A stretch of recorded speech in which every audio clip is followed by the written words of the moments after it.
Ya kan Ubaid yang sekarang kan sama mereka disebut anaknya Ahmad. Iya, sedangkan Ubaid yang dulu kan bin Maimun. Jelas, iya. Jadi bedanya Ubaid yang sekarang dengan Ubaid yang dulu itu. Tapi mempunyai kesamaan nama. Jadi Ubaid Al-Maimun itu atau Abdullah Al-Maimun punya nama dua. Ubaidillah dengan Abdullah. Iya, Ubaid yang sekarang yang katanya anaknya Ahmad bin Isa sama. Punya nama Ubaidillah dan Abdullah. Dan Abdullah sama. Dan yang Ubaid Maimun itu redaksinya punya nama lain itu juga tertulis. Tertulis. Ubaidillah bin Ahmad Al-Mahdi itu gelarnya mereka. Ketika mereka mendirikan dinasti Fatimiyah, itu mereka menggunakan gelar nama itu. Ubaidillah bin Ahmad Al-Habib. Al-Habib. Ya, dalam satu riwayat Ubaidillah bin Ahmad Al-Mahdi. Jadi juga ulama sejarah itu beda pendapat bahwa dinasti Fatimiyah itu ada yang menyebutkan adalah Ubaidillah atau Abdullah bin Maimun. Ya. Terus ada yang menyebutkan adalah Ubaid bin Muhammad Al-Habib. Ya. Nah, sekarang kalau dilihat dari perbedaan pendiri dinasti Fatimiyun itu, ada yang bilang di akhir abad ke-1, ada yang bilang di pertengahan abad kedua, dan ada yang bilang di awal abad ketiga. Nah, ini perbedaan pendapat, nanti saya komparasikan dulu antara pendapat yang satu dan yang lainnya. Nah, itu sudah ada tanda-tanda sudah. Jadi maksud kan, yang di Karawang. Iya, jadi kan Gus, kita itu kan selain melihat historical sejarah dari nama yang dikenal, yaitu Ubaidillah itu kan, dan mereka itu dikenal dengan Bani Ubaid kan, karena ini pengakuan sekarang sendiri. Dalam Al-Burq Al-Musiqah itu mereka mengakui wa hakadha huwa huna Ubaidu. Ya. Wa huwa al-ma'rufu bi ahli Hadramut. Al-musattaru fi kutubihim wal mutadawal fi silsilati nasabihim. Nah, ini kan pengakuan sekarang sendiri. Demikianlah kami dikenal oleh penduduk Hadramut itu sebagai Bani Ubaid, yang tertulis di kitab-kitab mereka dan menyebar di dalam silsilah nasab mereka Bani Ubaid. Bukan Bani Alawi ya? Bukan, Bani Alawi itu kan untuk keturunannya. Setelah Asakron menulis ini kan. Nah, sebelumnya mereka dikenal dengan Bani Ubaid gitu loh. Nah, dalam historical sejarah yang ada, Bani Ubaid ini siapa? Bani Ubaid ini adalah pendiri dinasti Fatimiyah. Ataupun Ubaid yang Ba'alawi ini itu tidak ada historical sejarahnya sama sekali. Nah, kemudian dari Kiafah Asariyah ya, Kiafah Asariyah. Dari kitab Rosail Firman Nasab itu ada beberapa metode dalam menetapkan nasab, di antaranya yang ketujuh kalau nggak salah itu adalah metode Kiafah. Kiafah itu dibagi dua, Gus. Ada Kiafah Basyariyah, ada Kiafah Asariyah. Kiafah Basyariyah itu kan melihat keserupaan ciri fisik. Itu nggak mungkin kan? Ya. Karena jaraknya jauh antara Nabi dengan kita jauh. Tapi Kiafah Asariyah ini melihat keserupaan sifat, watak, karakter, fikroh, dan harokahnya. Gitu. Nah, ternyata Ba'alawi yang ada sekarang ini itu karakternya, fikroh, dan harokahnya itu mirip dengan kelompok Ubaidiyin, Ar-Rafidiyin itu. Setelah kami membaca bahwa pokok nasab mereka itu tidak tersambung kepada Ahmad bin Isa, nah, terus kemudian hurufat mereka itu yang ada kemiripan dengan tokoh kontroversi di zaman dahulu abad ketiga atau abad kedua. Nah, dari sinilah kami minta petunjuk kepada Allah Subhanahu wa Ta'ala untuk mengkaji lebih dalam lagi. Melalui istikharah kemudian kami alhamdulillah menangkap syair Ali As-Sakron yang ada dalam kitab Al-Burq Al-Musiqah. Nah, jadi pintunya dari mereka ya. Pintunya. Iya. Jadi bunyi syairnya begini. Wa biwalidihi Maimun Ubaidun. Nah, di sini kami berijtihad. Siapa Maimun? Maimun ya. Iya, siapakah Maimun ini? Nah, kan katanya mereka itu sifat. Kalau sifat dari atas nggak pernah menyebut sifat. Nah, karena syair yang pertama saya potong dulu. Dari atas tuh maksudnya gimana ya? Dari bednya. Dari bait sebelumnya ya, dari konstruksi kalimat-kalimat sebelumnya ya. Betul. Pertama itu wa biwalidihi sufiyu aliyun. Dan dengan bapaknya, ini ada domir kembali ke sebelumnya ataupun nanti dibantah oleh mereka gitu. Jadi siapa as-sufi yang bergelar sufi? Ali. Nah, di sini masih belum disebut gelar nasabnya. Kemudian di bait selanjutnya wa biwalidihi al-alawiyyu Alawiyun. Nah, di sini baru gelar nasab mereka yang akan nanti dipakai oleh anak cucu mereka ialah Al-Alawi. Al-Alawi. Iya. Dan faktanya sampai sekarang Pakai Robito. Alawi ya. Iya. Ini fakta. Betul. Nah, dari dalil ini sudah ada bukti. Nah, terus kemudian selanjutnya wa bi walidihi al-maimunu ubaidun. Nah, di sini sama. Ini gelar leluhur mereka ke atas. Nah, sampai ke al-maimun. Nah, dari sini baru kami pakai metode kaidah mantik. Iya, kaidah mantik itu kalau dalil itu ada dua. Dilalah lafdiyah dan dilalah non lafdiyah atau ghair lafdiyah. Nah, bahasa tradisional seperti itu. Dari dilalah lafdiyah ini apa? Nah, kita harus memahami definisi dilalah dulu. Fahmu amri min amri. Memahami arti dari sebuah lafaz. Iya, kan pasti kita ngaji itu ya tidak lengkap dengan artinya. Nah, lafaznya. Nah, di sini kami bagaimana memahami lafaz al-maimun itu sebagai zatnya. Nah, dari sini kita butuh korenah yang valid dari kitab-kitab sejarah. Oleh karena itu sudah ada 5 kitab sejarah yang menjadi sumber kami untuk menetapkan bahwa al-maimun yang disebut di syair Asy-Syakrun itu adalah zat. Zat itu maksudnya adalah Orang. gitu ya. Iya. Bukan sifat. Bukan sifat. Iya, orang. Nah, kemarin kami dibantah oleh kurcaci Mbak Alawi yang sudah kebingungan. Sebut aja namanya ya, enggak apa-apa. Ya, Zaini lah. Zaini, ya. Zaini, Rumil, mereka sudah kelimpungan sekarang. Jadi Zaini itu memaksakan kehendak untuk menetapkan sebuah nasab dengan kaidah nahwu. Padahal ini kan anu ya. Di kalimat setelahnya ya, setelahnya wabillahi wal malimun itu kan wabi Ahmad al-Masyhur itu. Wabi Ahmad al-Masyhur abihi. Berarti kan al-Masyhur ini kan juga bukan sifat toh? Iya. Itu marga toh? Gelar. Lah iya gelar. Al-Masyhur toh? Yang terkenal ini, yang terkenal. Jadi kami kumpulkan, kami kantongi semua, kemudian kami susun setelah 2 kitab ini naik cetak nanti. Iya. Bentar. Ini berarti nanti kitab yang lain lagi. Iya. Berarti 3 ya? Iya, Tidak, kan. jadi 2. Pertama dua. Yang sekarang ini. Baru yang selanjutnya itu yang Tentang Maimun itu. Maimun itu. Iya. Khusus Maimun. Khusus Iya, Maimun. khusus. Kasihan kami ingin membantu Mbak Alawi yang sampai saat ini belum menemukan bapaknya yang sungguhnya. Oleh karena itu kami bantu Iya. Mbak Alawi. Inilah bapak kamu. Iya. Itu kan ada ya, bentar, mohon maaf. Kan di narasi-narasi di medsos itu kan, ya kalau Ubaidillah itu bukan anaknya Ahmad bin Isa, terus anaknya siapa? Nah, ini jawabannya kan? Ini jawabannya. jawabannya. Ini jawabannya. Sayang sekali kalau difiktifkan. Iya. Dan ini tidak akan pernah terjawab sampai kapanpun kalau Ubaidillah itu difiktifkan. Dan yang paling menarik ya, setelah kami mendalami itu di kitab Al-Farqu Bainal Firaq, terus Al-Bidayah wan Nihayah, memang mempunyai kemiripan antara Ubaid yang dulu dengan Ubaid pengkol nasab mereka. Yang dulu itu siapa ya? Yang bin Maimun itu. Bin Maimun. Iya. Oh, iya. Ya kan Ubaid yang sekarang kan sama mereka disebut anaknya Ahmad. Iya, sedangkan Ubaid yang dulu kan bin Maimun. Iya, Jelas, iya. Jadi bedanya Ubaid yang sekarang dengan Ubaid yang dulu itu. Tapi mempunyai kesamaan nama. Jadi Ubaid Al-Maimun itu atau Abdullah Al-Maimun punya nama 2. Ubaidillah dengan Abdullah. Iya. Ubaid yang sekarang yang katanya anaknya Ahmad bin Isa sama.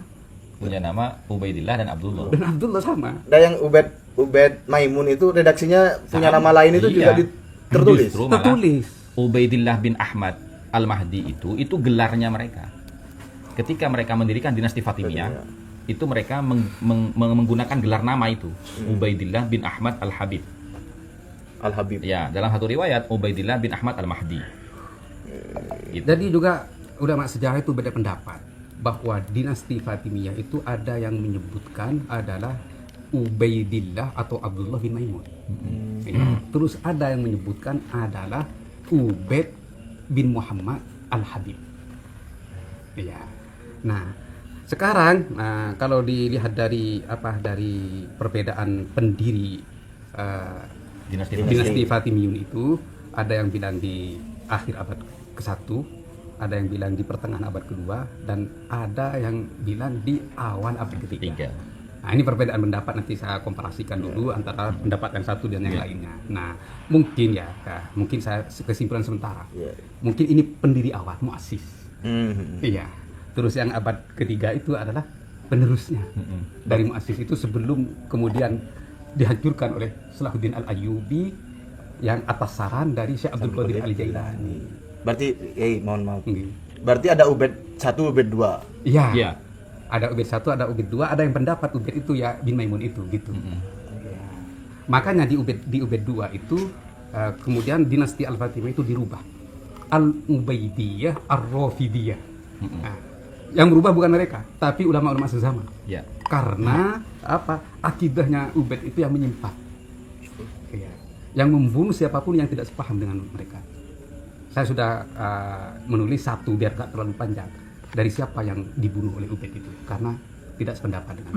Nah, nanti di dalam kitabnya akan saya tulis ini. Jadi kalau dalam konteks hari ini, kalau Habib itu tidak stop, tidak dibasmi, terus mereka berhasil berkuasa, maka yang tidak sependapat dengan mereka pasti dibunuh gitu. Sebagaimana sudah terjadi presiden di zaman-zaman sebelumnya. Iya. Ya, kan betul. kemarin kan sudah ada buktinya, Gus. Iya. Iya, katanya si imam itu.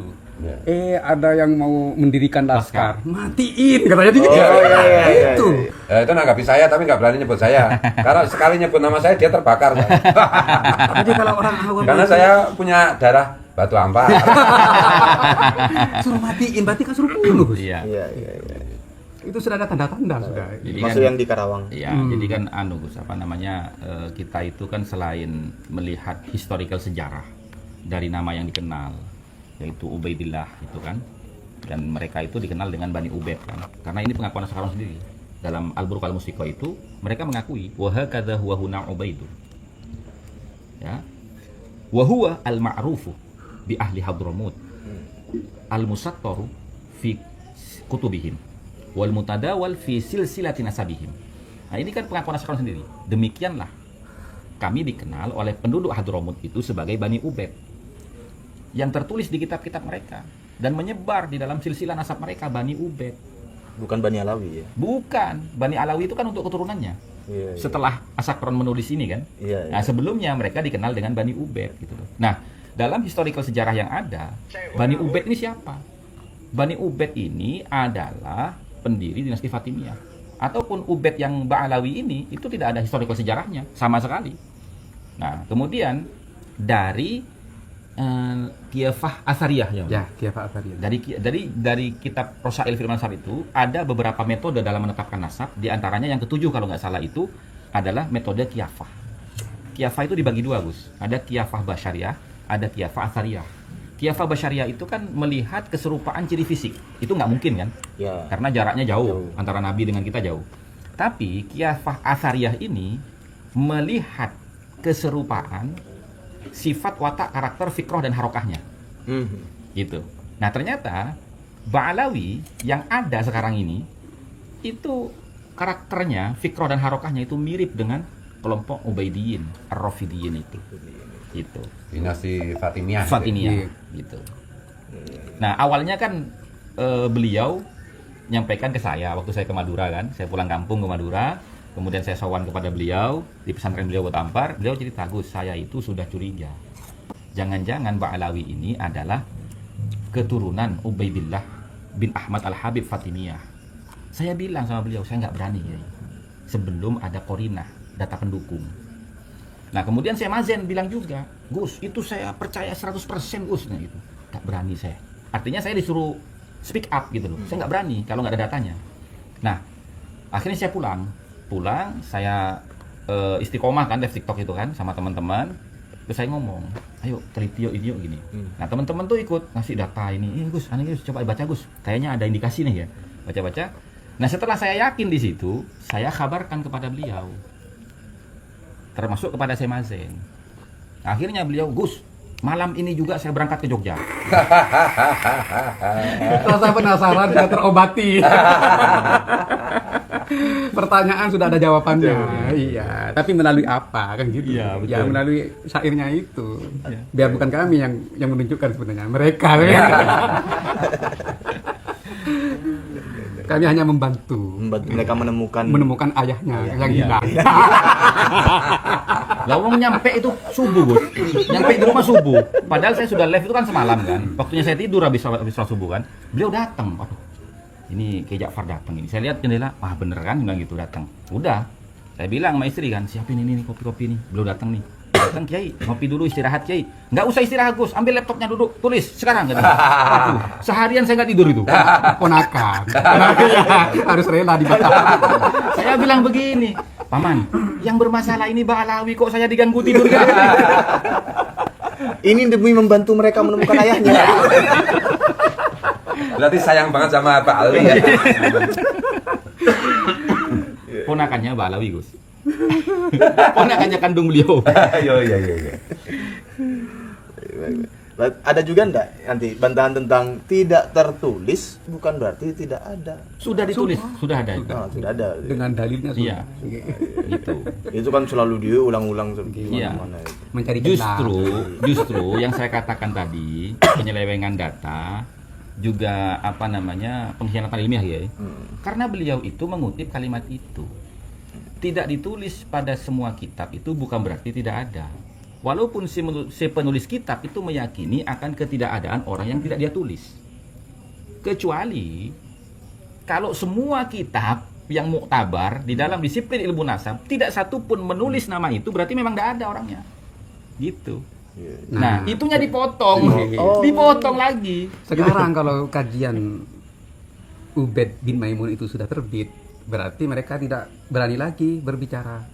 Tidak ditulis itu berarti tidak ada. Ada tulisannya. Tapi bukan ke Ahmad. Ke Al-Maimun. Bukan tidak ada, ya ada. Ada tulisannya. Dan kejahatan ilmiah yang kedua itu katanya Fakhruddin Razi itu menyebut putranya Ahmad bin Isa itu 3 orang, Muhammad, Ali dan Husain, itu nggak punya rujukan. Nah, padahal setelah kita telah ya, ada kitab rujukannya Ibrahim bin Nasir Ibnu Toba dalam kitabnya Muntakiratul Talibiyah di abad ke-5. Itu sudah ditulis juga di bantahan. Beliau mengatakan anaknya Ahmad bin Isa cuma 3, Muhammad, Ali dan Husain, persis seperti apa yang disampaikan Fakhruddin Ar-Razi. Berarti Fakhruddin Ar-Razi itu mengutip daripada Muntakilah. Terus diantaranya itu ketika mereka mengkantar bahwa Asy-Syajaratul Mubarakah itu adalah kitab bermasalah. Terus namanya Bahrul Ansab Kiai. Iya, namanya Bahrul Ansab yang ditemukan oleh utusan mereka Rumi Abbas itu yang di Madinah. Utusan atau budak? Kurjati. Yang ditemukan di Museum Madinah katanya dengan nomor loker yang sama tapi namanya beda, Bahrul Ansab yang di sana. Kami bertiga telepon ke Imat langsung. Iya. Ini gimana Kiai? Ya, karena kami nggak tahu memang nggak pernah ke Museum Madinah kan. Apakah betul di Museum Madinah itu ada kitab yang sama dengan Asy-Syajarah Al-Mubarakah dengan nomor loker yang sama namun beda nama. Terus Imat menjelaskan kepada kami, iya karena yang itu belum jelas namanya. Jadi setiap ilmu nasab yang belum jelas namanya, kitab nasab ya, yang belum jelas namanya, maka para an-nasabah, ulama nasab itu memberi nama Bahrul Ansab, lautan nasab. Iya. Semua kitab nasab yang belum jelas namanya oleh para an-nasab, ulama nasab diberi nama Bahrul Ansab seperti itu. Berarti kan gini aja ya. Mereka menuduh Kiai Imat tidak paham tentang kaidah-kaidah nasab, ya kan?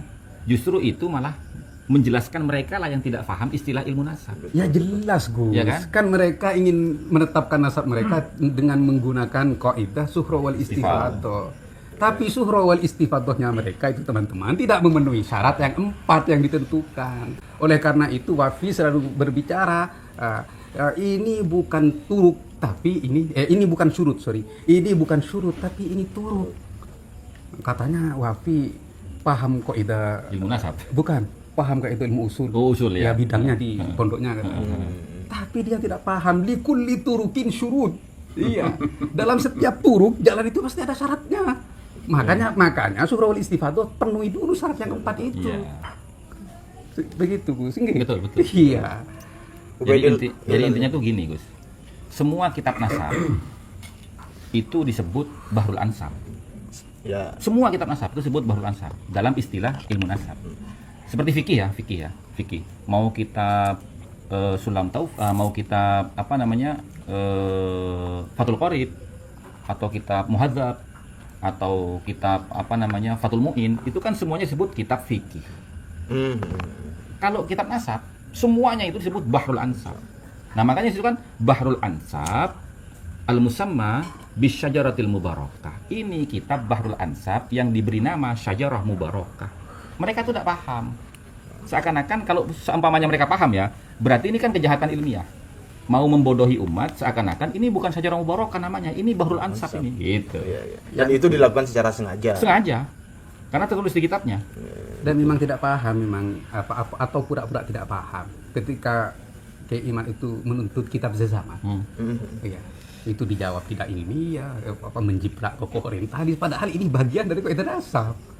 Jadi ketika gagal dari jalan Suhrul Istifadah, ayo pindah deh Ke kaidah yang kedua. ke kaidah yang kedua gitu. Apa kitab zaman? Kitab sezaman, Bayyinat as-Sajidat itu. Iya. Penjelasannya kan itu ya, Kutubun Nasabin al-Abdal. Al-Abdal. Karena dari Kiafa sudah melenceng dari durian Nabi. Masa durian Nabi keluar dari jabatan atau dari kekuasaan. Itu kan melenceng, Gus.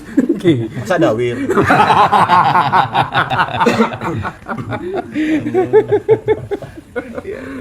Jadi Iqrarul Qabilah juga mereka gagal. Gagal. Iqrarul Qabilah di antara kaidah nasab itu. Karena Qabilah keturunan Ali Sayyid Ahmad bin Isa dari jalur Ali. dari Darul Ali itu menolak mereka. Termasuk As-Suyuful Al-Mujliyah tadi. Suyuful Mujliyah itu kan salah satu di antara pengurus nakobahnya itu kan keluarga Al-Qabiji. Keluarga Al-Qabiji itu juga kita tuliskan dalam kitab dalam buku tersebut ya, bahwasanya keluarga Al-Qabiji menyatakan kakeknya yang bernama Ahmad bin Isa tidak hijrah ke Yaman, tapi hijrahnya ke Indunus.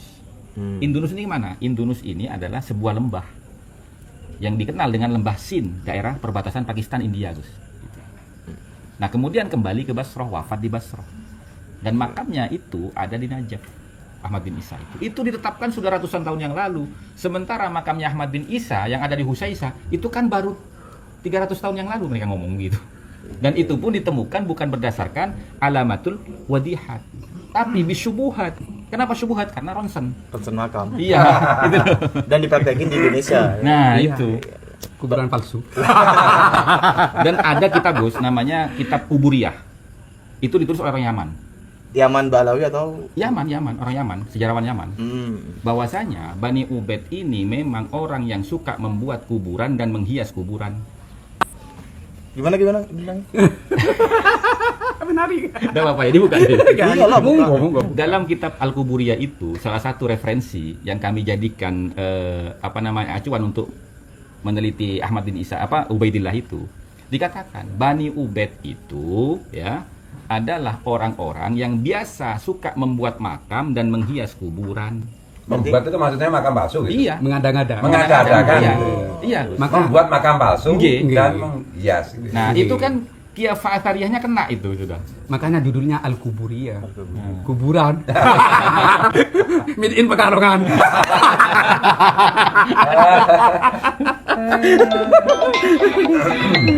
Berarti ini ya, dengan kata lain sudah surah istifadah, Iya. mereka itu suka bikin kuburan palsu Iya. sejak dulu ya. Iya. Jadi menurut analogi saya ya asumsi saya yang insya Allah akan dikuatkan dengan koordinat-koordinat itu. Nah, kenapa mereka tenggelam selama 550 tahun? Itu ngumpet. Ngumpet karena sudah dihajar oleh Salahuddin Al-Ayyubi. Iya. Oh iya. Nah, sekarang begini, kenapa mereka itu kok seakan-akan sangat membenci sekali kepada Syekh Abdul Qadir? Iya. Sampai mau menyaingi Syekh Abdul Qadir kan? Bukan menyaingi lagi, melangkahi Iya, melangkahi. 10.000 derajat. Iya. katanya. Nah, itu Kiafa Athariyah juga itu. Bahwasanya cikal bakal Salahuddin itu menghancurkan dinasti Fatimiyah itu, Bani Ubaid itu karena perintah dari Syekh Abdul Qadir. Gitu loh. Makanya di sini membenci para kiai, anak cucu Wali Songo. Iya. Yang keturunan Syekh Abdul Qadir Jailani. Satu kaki Habib yang ahli maksiat, ahli zina, ahli minum khamar lebih utama daripada 70 kiai yang alim. Ini istimbatnya dari mana? Di hadis nggak ada, di Al-Quran nggak ada, ya makolah ulama juga nggak ada, ya dalil mereka yang bikin sendiri kan gitu. Betul. Terus katanya belajar kepada Habib yang bodoh, itu lebih utama daripada belajar kepada Ya, yang 70 kiai yang adil. Dan itu bukan oknum, karena si Bahar Smith sendiri ngakui saya sedang membaca kitab Betul. menjelaskan ini ya. Iya. Jadi itu memang ajaran. Ajaran. Bukan oknum. Itu ada kitabnya, guys. Minhajus Sawi. Oke. Kemudian di kitab lain juga ada bahwasanya selain Ba'alawi itu hayawan. Itu juga kita tulis dalam buku ini. Hayawan itu artinya hewan gitu Ya, ya. berarti kan nggak dihargai. Nah, selama ini yang menyebutkan selain kelompoknya itu hewan siapa? Kalau bukan Yahudi. Makanya itu kan saya versuskan itu. Ya, Israiliyat Yahudi dengan khurafat Ba'alawi gitu. Gitu. Jadi DNA-nya mereka G itu sudah pas dengan Qiyafah Athariyahnya gitu loh. Gitu. Oleh karena itu kami kemarin ketika menjawab ini, kalau Al-Burqa Al-Musiko itu menetapkan hanya dengan dua sejarah, terus dulu para ulama di zaman Al-Maimun itu juga kebingungan. Al-Maimun ini sebenarnya anaknya siapa? Ya memang begitu leluhur mereka kan gitu. Iya. Selalu hilang leluhurnya ya. Mengkaburkan leluhurnya karena takut diketahui statusnya iya. kan gitu. Karena leluhur mereka itu statusnya ada yang bilang ini adalah keturunan Yahudi, ada yang bilang ini keturunan Majusi. Jadi selalu menyimpan leluhurnya, mengambil leluhur orang lain. Iya, Pinjam leluhur. bukan pinjam Gus, kalau pinjam dikembalikan. Oh iya iya. Merampok. Merampok leluhur orang. Jadi dulu ya ada dua pendapat dari para ulama sejarah, ada yang bilang itu adalah Al-Yahudi, ada yang bilang Al-Majusi. Tapi yang Terus lebih kuat ya. yang lebih kuat Al-Yahudi karena kesamaan karakter tadi. Iya. Ya. Nah, terus ada yang bilang bapaknya itu Yahudi, tapi bapak angkatnya itu Majusi. Itu juga ada yang bilang seperti itu. Ya, Robibu Majusiun. Jadi anak tiri atau anak angkat. Mungkin ibunya Maimun itu Menikah lagi. Menikah lagi atau menikah dua kan? Bisa. Makanya bingung nama ini anaknya siapa. Sama kiai sekarang bingung kan. Ubed ini anaknya siapa? Tadi itu ya yes. Siapa tadi? Ubed apa Al-Maimun. Istilah lainnya? Ubaidillah bin Al-Ubaidiyah. Ahmad. Apa Al-Mahdi Al-Habib. Al-Habib. Ya. Jadi ada Ubaidillah bin Ahmad Al-Habib, ada Ubaidillah bin Ahmad Al-Mahdi. Kenapa kok Al-Mahdi? Karena mereka itu memang indikasi Syiah. Syiah itu kan selalu mengatakan Mahdi gitu kan. Ya, gitu ya. Jadi dulu juga Maimun itu pertamanya kan mengatakan atau memproklamasikan dirinya itu adalah keturunan Aqil. Aqil itu adalah saudaranya Sayyidina Ali. Aqil. Kemudian setelah Maimun itu meninggal, anaknya meningkat. Iya, Ubed itu meningkat dari Aqil, kemudian mengaku anak Ismail. Oleh karena itu berdirilah dinasti Ismailiyah. Nah, ini dibatalkan oleh para ulama sezaman. Ismail itu tidak mempunyai anak, gitu. Kok ujuk-ujuk ini datang mengaku anaknya Ismail, batal. Kemudian dia mengaku abna Fatimah. Makanya berdirilah dinasti Fatimiyah. Ini ada sejarahnya semua. Iya. Nah, yang sekarang baru Ahmad bin Isa yang jadi korban.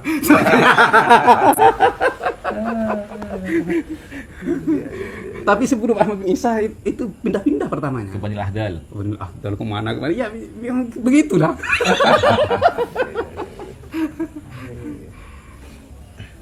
Saya itu ada yang mau ditanyakan, tapi ini lagi lupa ini.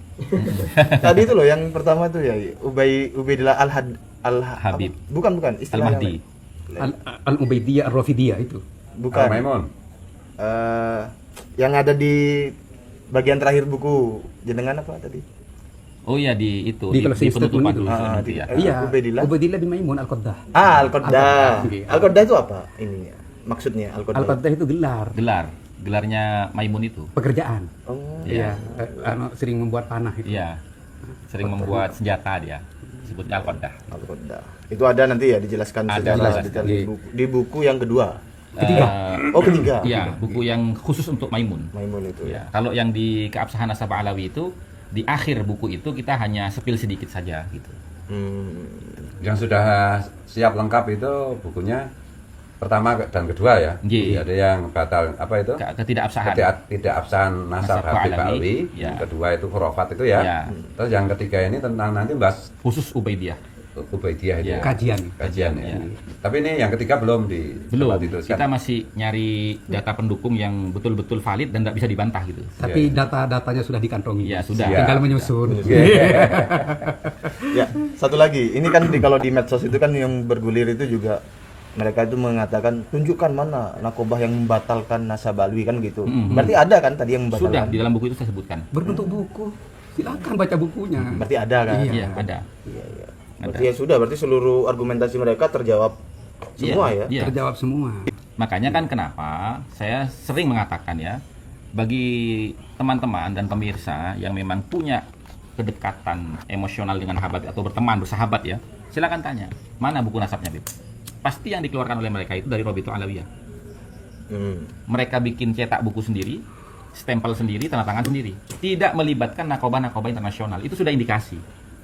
Berbeda kan dengan kiai-kiai kita. Setelahnya Habib Rizik Syihab itu mengatakan, ayo kita adu data, adu argumen, tes DNA. Akhirnya kiai-kiai dari Trah Wali Songo ini melakukan komparasi data melalui berbagai manuskrip, ya kan? Kemudian diangkat ke nakobah internasional. Akhirnya beliau-beliau ini mendapatkan syahadah isbat nasab. Dan itu tanda tangan dan stempernya itu 14 nakobah. Gitu loh. Nah, kemudian tes DNA juga. Nah, sekarang kemana mereka yang dulu mengajak adu argumen, adu data, dan tes DNA kok malah lari, nggak mau tes DNA gitu loh. Gitu. Standar ganda. Standar ganda. Gitu. Double standar. Iya, awalnya Mereka mungkin dia itu lari karena rindu virus ya. awalnya menganjurkan, Bukan menganjurkan lagi, udah seperti memaksa. jadi, iya. dan kemudian mengharamkan. Menantunya beda dengan ortuanya. Luar biasa. Jadi mungkin istilahnya itu pseudo ilmiah itu ya, pseudo ilmiah. Sudah ilmiah. Pseudo science ya. Alias penipu udah gitu aja. tuh. Diperjelas. pertegas. Oke. Ada lagi yang bisa disampaikan yang butuh diketahui oleh teman-teman? Saya rasa cukup sih untuk itu. Ya untuk lebih jelasnya silahkan nanti bukunya dibeli. Gitu. Nah, ini pesannya kemana? Ya, biasanya biasa ke Shopee. Kan sudah pada tahu teman-teman dari 13 poin itu kan. Jadi sebelum ini kan saya membuat 13 poin memahami polemik nasab. Alhamdulillah kan itu banyak teman-teman yang tercerahkan dengan itu. Nah, tercerahkan dengan itu sehingga mereka ini bisa berargumentasi di medsos. Gitu. Dan itu banyak. Akhirnya kan Gus kapan bikin buku kedua gitu loh untuk kelanjutannya ini. Sebenarnya saya sudah bikin kelanjutan 13 poin memahami polemik nasab itu. Cuman ketika ada penemuan baru tentang ini, Maimun Al-Qaddah ini dengan keluarnya buku ketidakabsahan nasab Ba'alawi itu, akhirnya itu saya kesampingkan. Saya meluangkan waktu menghadap beliau di Madura bersama dengan Kiai Abdul Ghalib. Ayo Kiai kita bikin ini, bantahan ini Kiai. Gitu. Jadi ini yang kita dahulukan. Dan alhamdulillah teman-teman sudah banyak yang menunggu itu. List pesanannya sudah banyak, sudah banyak alhamdulillah. Alhamdulillah. Ini kan tentu ada pemirsa yang belum tahu Iya, Gus Hasan iya. pesannya kemana gitu. Selain Shopee gitu lah, apa ada TikTok Shop nanti. di mana? TikTok Shop. TikTok Shop. Ya. Iya. TikTok Shop juga bisa. Biasanya kami nanti akan publikasikan ketika sudah tercetak itu. Berarti yang akan dicetak dipublikasikan 2 dulu ya? 2. Langsung 2 ya? Langsung 2. Yang ketiga belum, nanti akan menyusul. Ya, yang ketiga itu menyusul. Itu. Mengenai harga menyusul. Ya, harga nanti tergantung biaya cetaknya. Biaya cetaknya. Iya, biaya cetaknya. Itu. Baik, ada lagi? Saya kira cukup. Cukup? Ya. Yai Jafar, cukup? Cukup. Mungkin Gus Fuad Gus Fuad statement. cukup. Sebagai closing Statement. Statement. Ya, alhamdulillah ini ada kabar gembira, ada 2 buku yang penting sekali yang sebaiknya kita miliki dan kita baca, yang ditulis oleh Gus Hasan dan Kiai Ja'far yang emang kalau Gus Hasan kan kenalnya udah lama, emang sejak dulu saya tahu Gus Hasan itu jenius, dan hari ini saya ketemu orang jenius baru Kiai Ja'far gitu dari Batu Ampar gitu. Dan ya mari kita sambut buku yang segera terbit ini, dan mudah-mudahan Kiai Ja'far, Gus Hasan dan Nora Bahrul. Barus semoga senantiasa disehatkan Allah, diberi umur panjang, dan sehingga memberikan keberkahan untuk umat Rasulullah di Nusantara pada khususnya. Amin. last statement. Jadi pesan kami kepada para saudara-saudara sebangsa setanah air. Di dalam menyikapi polemik nasab ini kita kembali kepada Al-Quran. Pesan pertama Allah di dalam wahyu pertama yang diterima oleh baginda Nabi adalah Iqra. Ya. Apa? Baca. Jangan menyikapi nasab hanya berdasarkan pendengaran, tapi baca. Oleh karena itu, baca setiap kaidah atau buku yang diaturkan oleh para tokoh intelektual kami. Jadi, oleh karena itu bacalah. Agar kami tidak tersesat dalam budak sama, hanya budak pendengaran saja. Kalau kita berdasarkan budak pendengaran, maka kita akan tersesat. Oleh karena itu, kita baca dan kita kaji agar kita bisa menghadapi polemik nasab ini dengan ilmiah. Oleh karena itu, kami di dalam menetapkan siapa bapaknya Ubaid yang sesungguhnya itu bukan ujub-ujub langsung menetapkan, enggak. Oleh karena itu kami mengkaji kaidah beristidlal dan wajhul istidlalnya, terus dan cara istidlalnya dari sebuah lafaz atau sebuah pernyataan atau sebuah makna. Kemudian akan didukung oleh korinah-korinah dari kitab-kitab sejarah dan juga tidak mengabaikan kaidah ilmu nasab. Tetap walaupun sudah didukung dengan kitab-kitab sejarah, kami kembali karena ini adalah sebuah penetapan nasab, kami tetap kembali kepada kaidah nasab. Oleh karena itu semoga kami senantiasa dalam ridho Allah dan syafaat baginda Nabi besar Muhammad sallallahu alaihi wasallam dan para leluhur khususnya para wali songo. Amin ya rabbal alamin. Wallahul muwaffiq ila aqwamit thoriq. Wassalamualaikum warahmatullahi wabarakatuh. Waalaikumsalam warahmatullahi wabarakatuh. Bisa sih? Cukup. Baru. Tidak. Baik, terima kasih teman-teman sekalian. Terima kasih kepada seluruh pemirsa Gus Fuad Channel. Terima kasih juga kepada seluruh narasumber yang hadir pada malam hari ini. Kami akhiri. Wassalamualaikum warahmatullahi wabarakatuh. Waalaikumsalam. Itulah tadi bincang-bincang Gus Syarif serta beberapa tokoh masyarakat seperti Gus Fuad dan yang lainnya mengenai permasalahan nasab Ba'alawi yang semakin lama semakin terkuak dan terbongkar. Semakin jelas dengan adanya kitab-kitab yang ditemukan serta dalil-dalil yang memperkuat bahwa Ba'alawi itu bukan zuriat Rasulullah SAW. Bagaimana menurut pendapat teman-teman semua? Silahkan lanjut di kolom komentar. Terima kasih selalu support dan menafati. Kita jumpa lagi di video selanjutnya. Min afwa minkum. Wassalamualaikum warahmatullahi wabarakatuh.